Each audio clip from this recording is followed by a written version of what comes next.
अस्सलामुअलैकुम दोस्तों, welcome back to our channel find Urdu.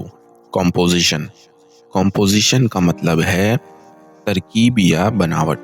Composition उन एलिमेंट्स या चीज़ों का जिक्र करता है जो किसी स्ट्रक्चर, चीज़ या कॉन्सेप्ट को मिलकर बनाते हैं। ये वर्ड्स आर्ट्स, लिटरेचर और साइंस में कॉमनली यूज होता है। ऐसे राइटिंग में कॉम्पोजिशन का मतलब है एक वेल ऑर्गेनाइज्ड राइटिंग पीस। इसका मतलब केमिकल कंपाउंड्स की तरकीब के लिए भी होता है। फॉर एग्जाम्पल, उस पेंटिंग की कॉम्पोजिशन बहुत बैलेंस्ड थी। The chemical composition of water is H2O। पानी की केमिकल तरकीब H2O है।